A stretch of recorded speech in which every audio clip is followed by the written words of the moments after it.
I'm Mulen. I'm here with my partner, Richard Bell, and we had a very nice lunch and very good chat with Mira.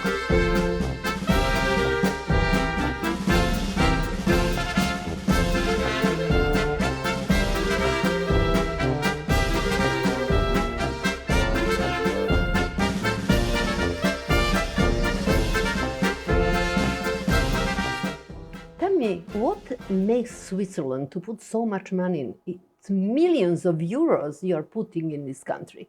What exactly is your interest? What are you using that money for?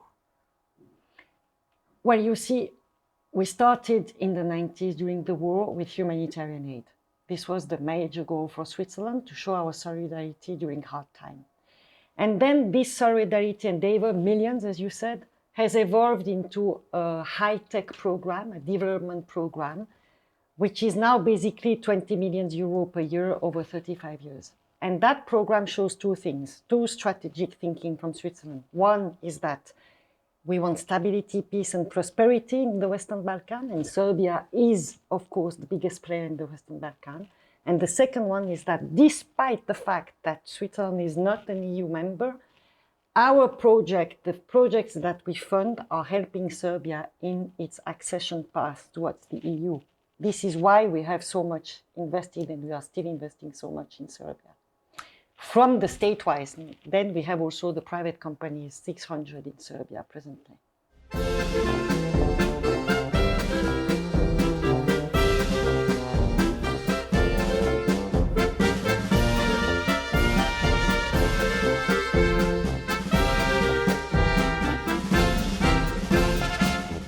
The thing is that you are a neutral country. In fact, you don't belong anywhere. And then you're surrounded with the countries which are always having interests. To maintain this neutrality, is it easy? Is it easy to be neutral for such a long time? It's a long time, you know? It's been an advantage, for sure, because it allowed us also to play a particular position in conflicts. We have mediated many conflicts. We have brokered many peace agreements. We are also representing interest of other states towards other states. For example, we represent the US in Iran and reciprocally. So that gives us an advantage. Now, with a more polarized world, being neutral doesn't mean being indifferent. We need also to show solidarity in certain conflicts. We are neutral, military speaking, but we are not neutral when it comes to showing solidarity and when it comes to UN Charter. We respect the UN Charter principles, and we have to raise our voice when the UN Charters is not respected. For me, what attracts really my attention is I usually hear when I go somewhere abroad this and that, and sometimes somebody tells me, oh my God, there is a Swiss negotiator. It's always a kind of that the Swiss negotiator is having some different skills than the others. Does this skill comes out of neutrality, of a kind of independence? Where from is coming this feeling that the Swiss negotiator is somehow one of the best ones? Why? What do you think?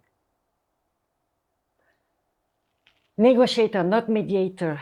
Swiss negotiator, I think we are quite hard in negotiating, still very respectful for the other party.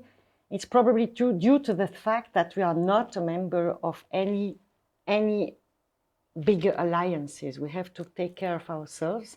So we need to defend our interests hard enough, with respect, with good intentions as well for the others, but still safeguarding our own values and interests. And I think that may be an explanation.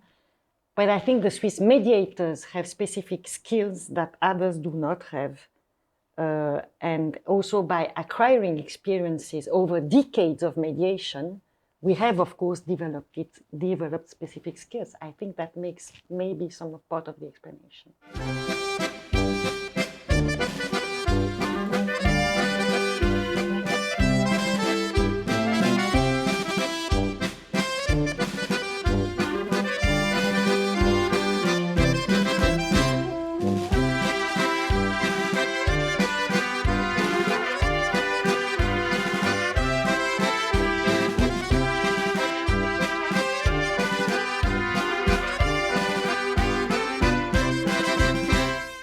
present to the viewers and to me, more closer, your partner?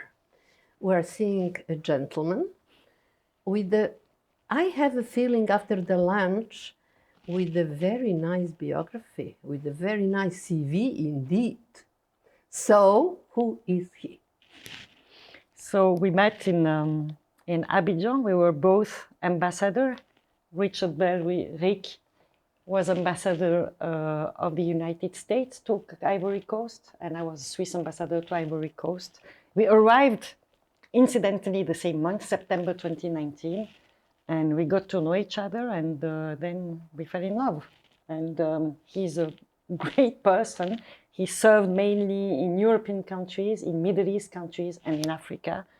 And he speaks perfect French, having been raised in France and Tunisia at the time. And our language, the two of us, is French.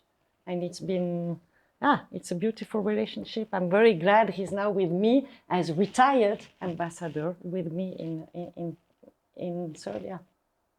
Tell me, how would you present yourself to a Serbian journalist who knows only that you are a partner and that you have been ambassador, American ambassador, and who you are?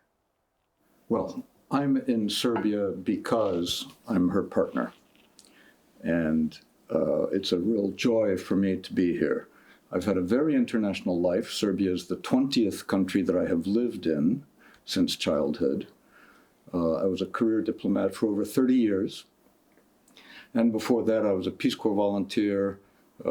Before that, I was a missionary kid. My parents were evangelical Protestant missionaries. So I've had a very international life, and it's been tremendously enriching for me. And I'm finding Serbia to be a fascinating opportunity to get to know a part of the world and a people that I had never really encountered before. May I use some of your knowledge, if I may? Would you be worried about us in this moment? Look, life is never guaranteed, and it's always a challenge. And as Anne said, Switzerland, which is one of the most successful countries in the world, has to work at it all the time. Everybody has to work at it all the time. The sense of being a Serb and the pride in being Serbian, I think, can be a real asset if it's channeled in a constructive way. And I think this is a part of the world that has a lot of potential. In some ways, I think it is realizing that potential. People who were here 20 years ago tell me they see a lot of changes. But nothing is ever automatic, and don't expect it to be easy. But I want to be sincerely optimistic about Serbia.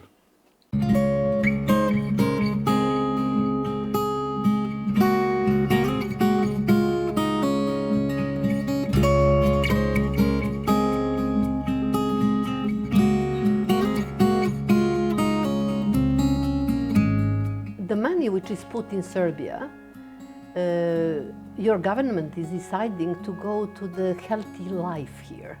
This is what I noticed.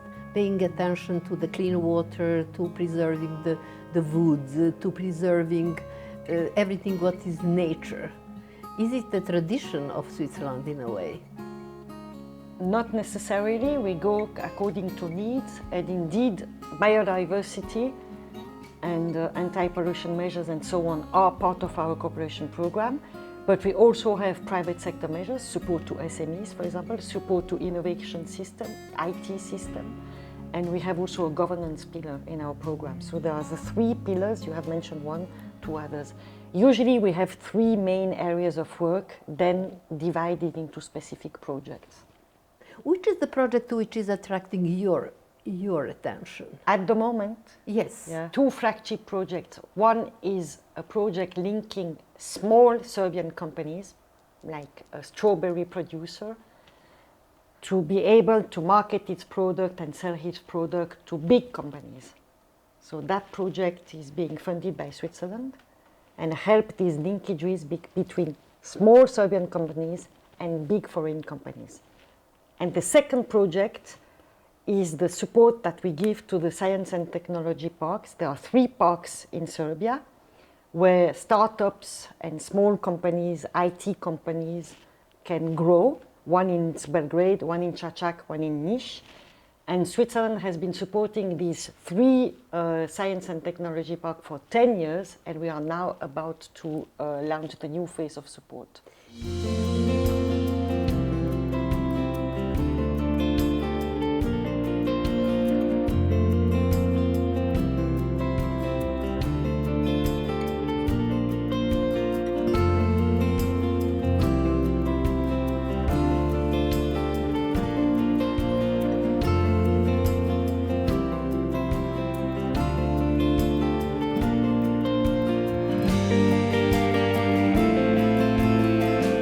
When you're doing a job, you must be proud on something you achieved, on something you follow from the beginning, a project, until the end. Do you have a right and the possibility to follow the investment? You know, you put the money in, how you control how it goes, how it's going to be done? Do you have anything which you follow? We have had the last review of our local governance project, where we have helped, how to put this, we have helped the local tax returns to be well managed. And we could see how much that tax returns over the years in certain municipalities have brought funding to the municipality and to the citizen at the end. Explain me, what does it mean exactly? Tax return. The taxes that are raised locally, we help the municipalities to do this correctly, to be transparent, to raise the taxes wherever they could, etc., and then to spend that revenue properly in public infrastructures, in public services, and so on. And I'm proud to see that after years of not teaching, but assisting the municipalities to manage these tax returns and revenues, we could see infrastructures built, we could see changes at municipality level. That was years of development aid from Switzerland in Serbia, which was portrayed some weeks ago in some conference. For example, that's an achievement. Another achievement could be, but I'm not the decision maker here, a Swiss company deciding to invest in Serbia, putting the first stone, like I did, for example, in Dedinje, in King's Fountain Dedinje site. And in 2 years' time, I will be able probably to open the site, which will be fully constructed. So that's another achievement, but not with public funding from Switzerland, but with a private Swiss company funding. But as an ambassador, I have the privilege to be there. So, you know, this is a Swiss investor in Serbia, this is the result of its investment, and it's beautiful and it's helpful for the country. Tell me, for example, what is the general interest of Switzerland, to help Serbia? Is it maybe a kind of a strategic importance of our region? It is. As I said, I mean, Serbia is the most important country in the Balkan. It is driving growth and prosperity and stability in the region, a region that has been hit. So it's also by solidarity first, but then with this role, bearing in mind this role of Serbia being the leader in the region, we are also here to help and to give our assistance. On the other hand, Serbia is not a poor country. We also have our interest to defend in Serbia. And there are also Serbian investors in Switzerland. We are also interested in that direction of relationship. I mean, it's a win-win situation. We are not looking at Serbia from above like this. So we have certain interests together to bring them forward for the prosperity of both our countries. Do you know that everybody says that Switzerland is a very strict country? Yes, indeed. I hear that very often. I think it holds true. We like rules, we like respecting the rules, being accountable, being transparent, and that goes with the certain stiffness, if I may say. But I think it has brought some results. And the more you know the Swiss people, the more you see the depth in them, their heart. It doesn't come at the surface from the first second, but it comes in the mid and long term, and once you have a friend in Switzerland, it's for the life. And it's very deep. So that rigidity that you may feel at the beginning is there for a certain reason, but at the end it pays off, and it's also balanced with a warm heart.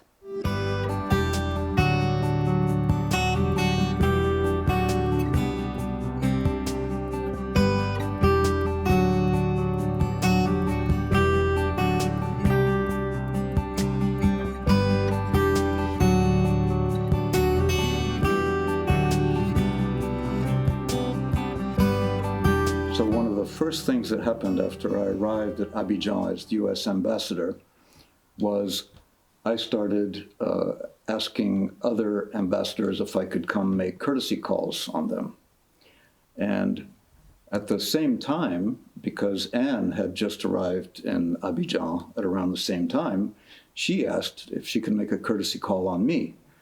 And I said, well, I'd be happy to receive her, but I'd also be very happy to call on her, because it's more respectful to go to the other person. But she said, no, I will come to the American Embassy. And so she comes to the American Embassy, and there she is, right outside my office, and she's smiling. And it's a beautiful smile, and it lights her up. And immediately, because I'm a man, I said to myself, oh, this is an interesting woman. I want to get to know her better. Right then, first sight. And then we had a very, very nice conversation, because of course she's a very charming person, and we had a lot in common. She's from the French-speaking part of Switzerland. I grew up partly in France, so French has from the first been the language of our relationship, as it is the language of the country we were in, Côte d'Ivoire. And so it was not really a surprise when some months later COVID hit and social life really diminished, but everyone was sort of allowed to have a very small circle of special friends, and we, no coincidence, were part of the same small circle. And then after the COVID pandemic was at its worst and things started to get better and people could get vaccinated and so on, then we were able to take the next step, and it almost flowed naturally, actually, between us. So it's a very happy memory for me. The first time I set eyes on her right outside my office at the American Embassy in Abidjan, and she had a big smile on her face.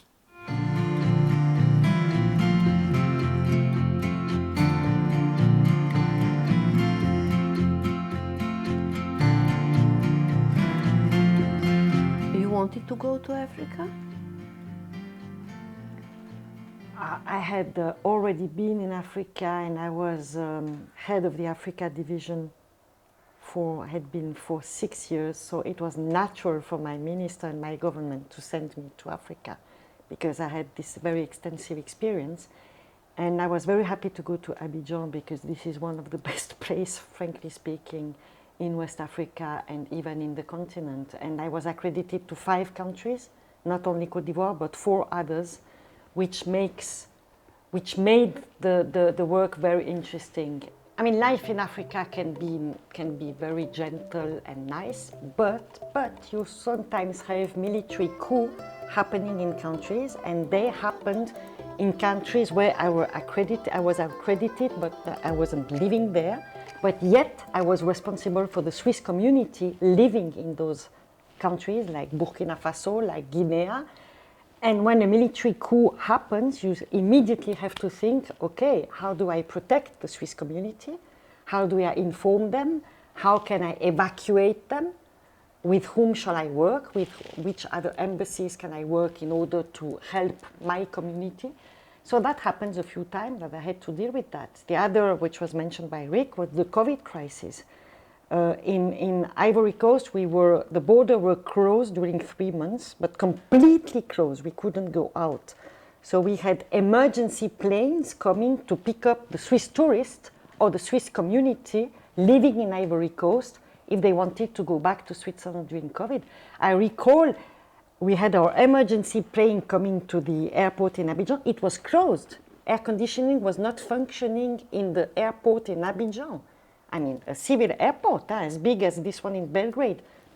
All counters were closed, switched off, no air conditioning, and the Switzerland had its repatriation flight that day that we had to all organize from the embassy. So those are situations, emergency situations, that I had to face during those 5 years, but it makes this job extremely interesting. In those situations, you have to act very rationally, quickly, swiftly, without much emotion. You don't have time to say, oh, it's sad, oh my God, what is going to happen? No, you need to think, okay, who do I have to take care of? Swiss community, my employees. That's it. That's the biggest goal, the highest goal in such a situation. And then, when the coup d'etat or this kind of crisis is going a little bit more down, you start analyzing the situation and reporting to Bern. But first you have to act, and it's phone calls, WhatsApp, you know, a radio system, putting Bern on the line because they want to be updated on every hour to know what's happening. So yeah, there is a specific reporting system, very practical at the beginning. Analytics comes much later.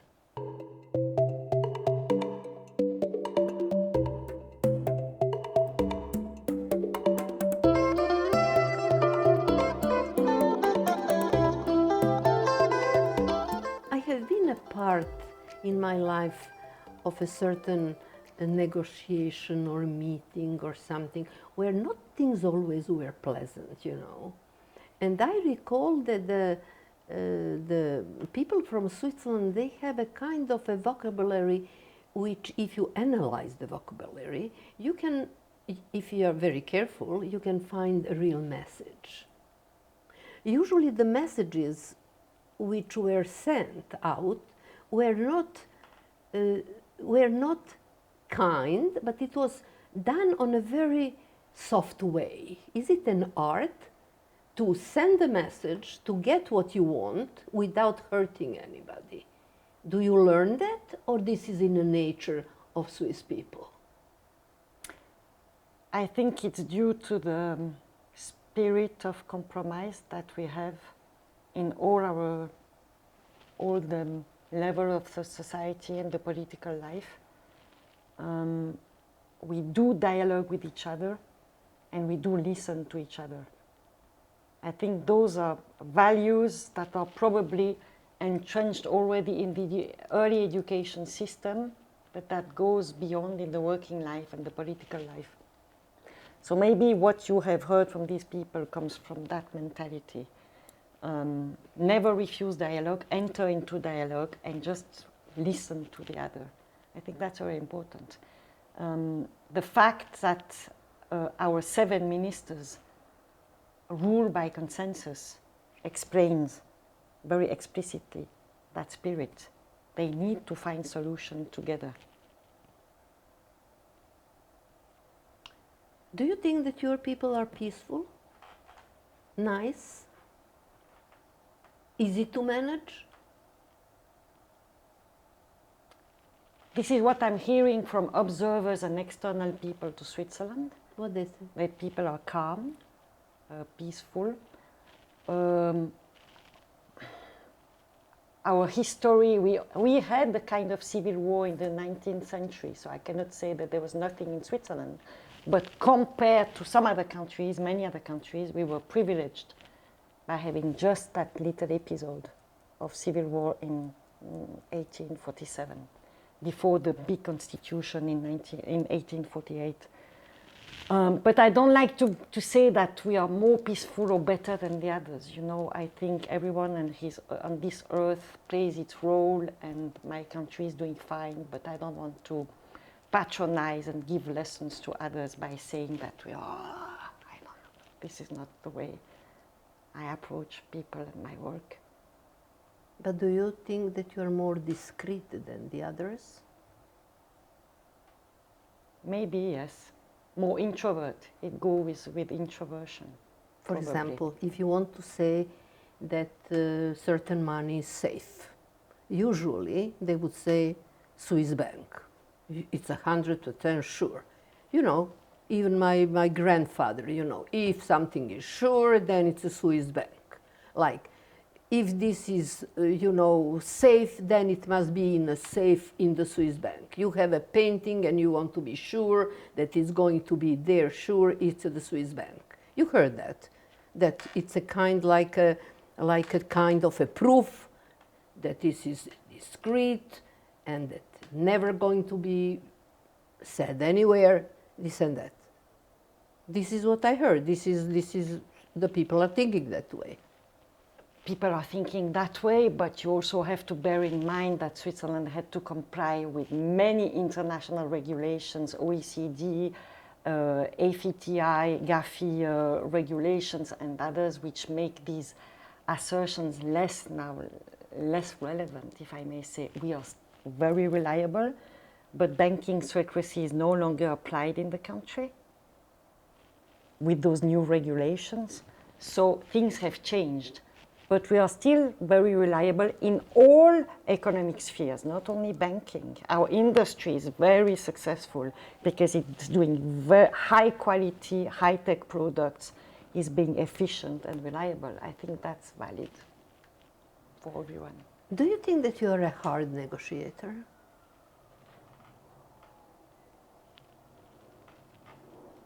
I think we do emphasize our interest and we do show patience. And that makes maybe the hard negotiator position, because if you have time, you can, you know, you can put your things forward and bargain. But that's what I can say. You know what I see? Your partner is having an admiration for you, who you are. Sorry, you? Your partner is having an admiration to who you are. Because camera is not lying, you know? It's a reciprocal aspect of our relationship.